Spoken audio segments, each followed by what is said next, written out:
So now IREDA limited अब देखिए 170 रुपये 95 पैसे का प्राइस है और यहाँ पर एक खबर आ चुकी है। खबर आपने जान ली होगी, नवरत्न का स्टेटस मिल गया है, लेकिन इसके बेनिफिट क्या है, क्या ऐसा होने वाला है कि एनालिस्ट यहाँ पर जो है हायर साइड प्रिडिक्ट कर रहे हैं। इसके साथ साथ ज्यादातर जो पीएसयू स्टॉक्स हैं वो ऑल टाइम हाई की तकरीबन पहुंच चुके हैं।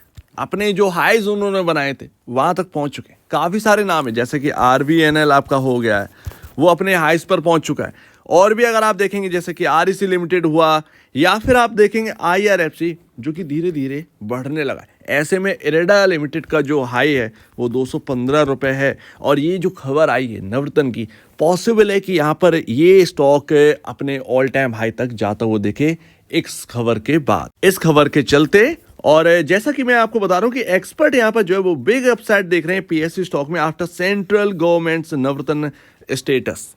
तो ये यहाँ पर रहने वाला है।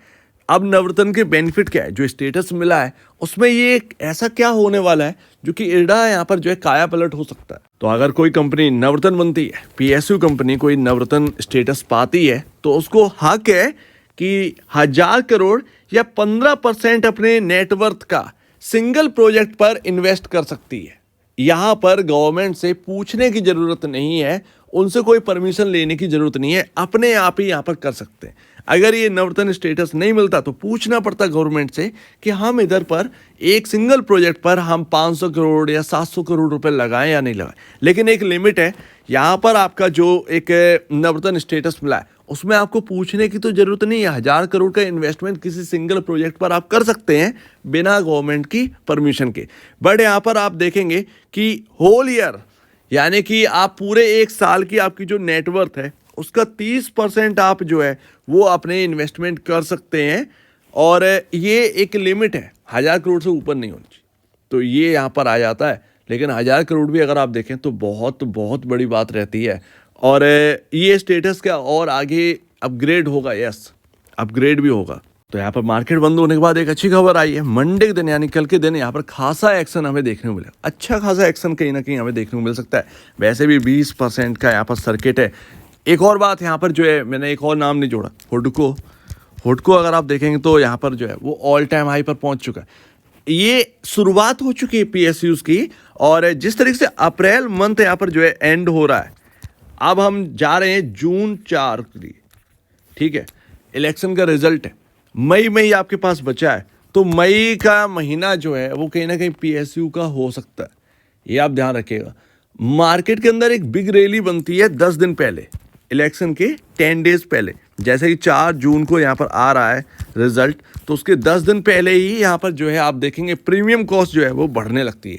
जैसे निफ्टी का कोई कॉल का यहाँ पर जो है आपको रेट दिखाई दे रहा है 100 रुपये, तो वो प्रीमियम इतना ज़्यादा बढ़ने लगता है कि इलेक्शन के पास पहुँचते पहुँचते अपने आप ही यहाँ पर जो है ज़्यादातर देखा गया है 100 का प्रीमियम आपको जो है वो देखने को मिलने लगेगा 170, 180। ये भले ही निफ्टी उस रेट के आसपास खड़ा है तब भी तो वो एक बढ़ने लगता है। सो दैट ऐसे ही यहाँ पर अगर आप देखें तो वो तो निफ्टी का हाल है। बट स्टॉक्स में अगर आप देखोगे तो यहाँ पर कुछ 1 महीने पहले शायद रैली हो सकती है या रैली की शुरुआत हो सकती है। अब अचानक से ऐसा नहीं होगा कि पकड़ गए तेजी, धीरे धीरे ही होगी, उसमें गिरावट भी होगी, उसमें तेजी भी होगी। बट ध्यान रखिएगा कि ये सब कुछ जून 4 से पहले होगा। और हो जाए अच्छा खासा प्राइसिंग मिल जाए तो बेचने में संकोच ना करिएगा, पीछे मत हटिएगा बेचने में। फिलहाल 215 रुपए का हाई है और अगर इसके ऊपर निकलते हैं तो ऑफकोर्स यहाँ पर जो है ऑलरेडी वैल्यूएशन जो है वो काफ़ी महंगी है और महंगी होने लगेगी। अब ये इलेक्शन का टाइम है तो छोड़ दीजिए 1 महीने तक इस वैल्यूएशन का चक्कर। मेरे ख्याल से ये ज़्यादा बेहतर रहेगा। वैल्यूएशन मायने नहीं रखेगी, जो भी मायने रखेगा वो रखेगा प्राइस एक्शन। और पूरे इंडिया के इन्वेस्टर्स यहाँ पर, ट्रेडर इन्वेस्टर इस साल का यहाँ पर इंतजार करते। 5 साल में मौका आता है, इसको गवा नहीं सकते।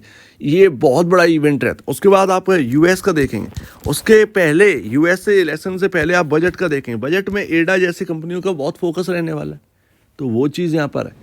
फिलहाल अगर आप देखेंगे तो पी रेशो कहाँ पर, जो कि मैं कैलकुलेट आपके सामने कर चुका हूँ। ईपीएस जो है 5.05 पर आपका जो है वो ईपीएस है, ना कि 4.66।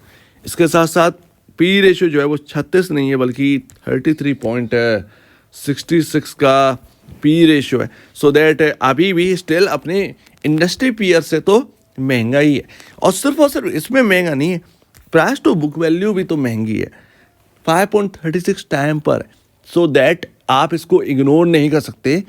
अब जो मौका मिल रहा है उसका मज़ा लीजिए, एंजॉय करिए उस प्राइस मूव को, बट आप एक लॉन्ग टर्म डिसीजन इस प्राइसिंग में नहीं बना सकते, ये भी ध्यान रखिएगा। कोई बड़ी प्राइसिंग दिख जाए जैसे 300-400 रुपये अगर दिख जाए तो यहाँ पर, इसीलिए मैं कह रहा हूँ कि अगर दिख जाए 350 का लेवल भी, तब भी यहाँ पर जो है आप बेच कर खड़े हो जाना ज़्यादा बेहतर है इलेक्शन के रिजल्ट से पहले। एक और बात, बहुत सारे लोग सोच रहे होंगे कि क्या ये एनबीएफसी, बाकी एनबीएफसी नहीं चलेंगी?